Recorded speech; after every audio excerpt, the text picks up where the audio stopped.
ক্রেতা সুরক্ষা দপ্তরের মন্ত্রী বিপ্লব মিত্র ঘনিষ্ঠ তৃণমূল কংগ্রেস যুবনেতা পিন্টু ঘোষের বিরুদ্ধে আগ্নেয়াস্ত্র নিয়ে তোলাবাজির অভিযোগ। আর অভিযোগ ঘিরে রীতিমতো চাঞ্চল্য ছড়িয়েছে গঙ্গারামপুরের স্থানীয় এলাকায়। ওই যুবনেতার বিরুদ্ধে অভিযোগ, তিনি দীর্ঘদিন ধরে এলাকায় লোকেদের ভয় দেখিয়ে তোলাবাজি করতেন। মন্ত্রী ঘনিষ্ঠ হওয়ায় ওই ব্যক্তির বিরুদ্ধে কেউ কোনো অভিযোগ দায়ের করতে সাহস পাননি। দেখাচ্ছি সেই ছবি। ক্রেতা সুরক্ষা দপ্তরের মন্ত্রী বিপ্লব মিত্র ঘনিষ্ঠ তৃণমূল কংগ্রেস যুবনেতা পিন্টু ঘোষ, সেই পিন্টু ঘোষকে দেখাচ্ছি এই মুহূর্তে। ক্রেতা সুরক্ষা দপ্তরের মন্ত্রী বিপ্লব মিত্রের ঘনিষ্ঠ তৃণমূল কংগ্রেস যুবনেতা পিন্টু ঘোষ, তার বিরুদ্ধে রীতিমতো আগ্নেয়াস্ত্র নিয়ে তোলাবাজির অভিযোগ ঘিরে চাঞ্চল্য ছড়িয়েছে গঙ্গারামপুরের স্থানীয় এলাকায়।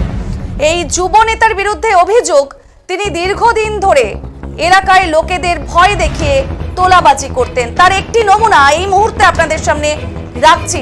তিনি তোলাবাজি করতেন, কি করতেন সেটা না দেখিয়ে এখন কি করছেন যে খবর, সেই নজর রাখছি সেই ছবির দিকে, যে কিভাবে তিনি লোকেদের ভয় দেখিয়ে তোলাবাজি করতে যান। মন্ত্রী ঘনিষ্ঠ হওয়ায় এই ব্যক্তির বিরুদ্ধে কেউ কোনো অভিযোগ দায়ের করতে সাহস পাননি। গঙ্গারামপুরের স্থানীয় বিধায়ক তথা বিজেপি নেতা সত্যেন রায় ইতিমধ্যেই এই যুবনেতার বিরুদ্ধে ক্ষোভ উগরে দিয়েছেন। তিনি জানিয়েছেন, গঙ্গারামপুরের শান্ত পরিবেশ নষ্ট করছেন এই তৃণমূল যুবনেতা।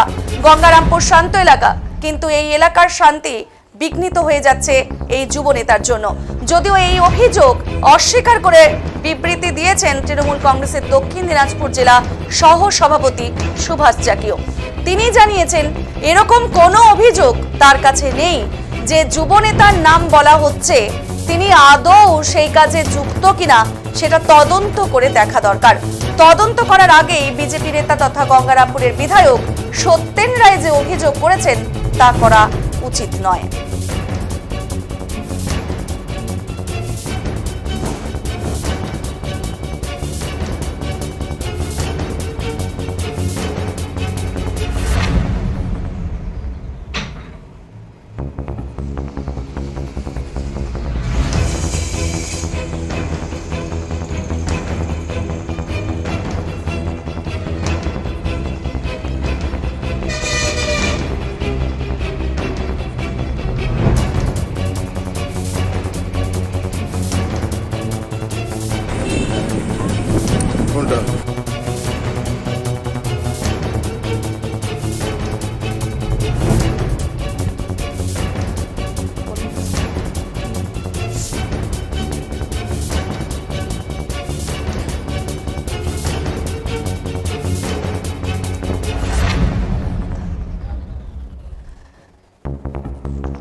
কি জানিয়েছেন এ বিষয়ে গঙ্গারামপুরের স্থানীয় বিধায়ক তথা বিজেপি নেতা সত্যেন রায়, শুনবো।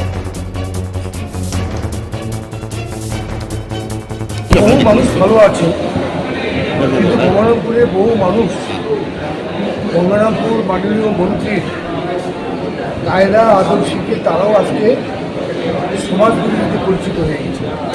আমি শুনলাম বেলবাড়িতে একজন তৃণমূলের যুব নেতা, সে পিস্তল নিয়ে তোলাবাজি করছে। পুলিশ তার কাছ থেকে 4টা কার্তুজ উদ্ধার করছে এবং এরা তোলাবাজি ছাড়া গঙ্গারামপুর কিছু করে না। গঙ্গারামপুরে সর্বত্র তোলাবাজি। গত কয়েকদিন আগে একটা ইলেকশন হওয়ার কথা ছিল মৎস্যজীবী, সেখানে মার্শাল পাওয়ার দেখিয়ে গুন্ডা সমাজবিরোধী নিয়ে এসে এটা করতে দিল, নির্বাচন করতে দিল না। গঙ্গারামপুরের কালচারটাই হলো আমার মাননীয় মন্ত্রীর কালচার, সমাজবিরোধীর কালচার, দুর্নীতিবাজদের কালচার, যারা চুরি করে ডাকাতি করে তাদের কালচার। এই জায়গা থেকে আমি চেষ্টা করছি গঙ্গারামপুরের বহু মানুষকে, যারা সুগণী মানুষ, ভালো মানুষ বউমা আছেন, তাদেরকে সেখান থেকে ফিরিয়ে নিয়ে এসে মূল স্রোতে তারা যাতে ভালোভাবে চলতে পারেন। এবং এইভাবে যে তোলাবাজি করছে প্রকাশ্যে, আমি তার তীব্র নিন্দা করছি, ধিক্কার জানাচ্ছি এবং মন্ত্রীকে বলছি, তোমার জায়গায় এইভাবে তোমার কর্মী কেন রিভলভার নিয়ে তোলাবাজি করবে, গুন্ডাবাজি করে মন্ত্রী তুমি দেখো, নাহলে তুমি পদত্যাগ করো। এ নিয়ে কি আন্দোলন করবেন বা কিছু করবেন, অভিযোগ জানাবেন কোথাও? নিশ্চয়ই নিশ্চয়ই, এটা গঙ্গারামপুরে হতে দেবো না। আমি গঙ্গারামপুরে 10 বছর ধরে এমএলএ আছি। গঙ্গারামপুরে অনেক চোরাবাজি, গুন্ডাবাজি, বদমাইশি বন্ধ করে দিয়েছি, এটাও বন্ধ করে দেবো। গঙ্গারামপুর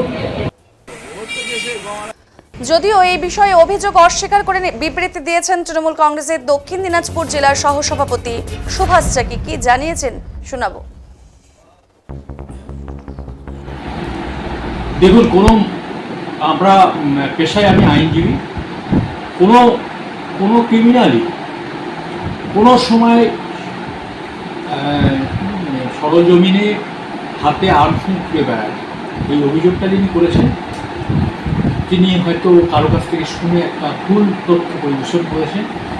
আমি সম্মান জানিয়ে বলছি বিধায়ককে, এই ব্যাপারটা খোঁজ করুন, এরকম কোনো ঘটনা আদৌ ঘটেছে কিনা বা দেখা গেছে কিনা।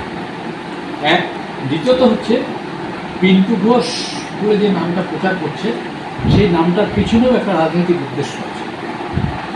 কারণ গঙ্গারামপুরের বিধায়ক সম্মানীয় সত্যেন্দ্র মহাশয় একটা সময় এই পিন্টুর সঙ্গে খুব ক্লোজ রিলেশন ছিল। পিন্টু ঘোষকে খুব ভালোভাবেই জানেন এবং তিনি যখন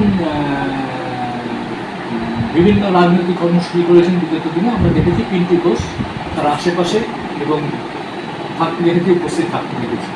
হয়তো অজানা কোনো কারণ আমরা জানি না, যেহেতু সেখানে তাদের মধ্যে কোনো বিচ্ছেদ বা মনোমালিন্য বা তার কাছ থেকে দূরে সরে যায়, এই ঘটনাকে কেন্দ্র করে হয়তো তার কাছে কেউ কিছু বলেছে, তার পরিপ্রেক্ষিতে এই বলে, সঠিক তথ্যটা দেয়নি।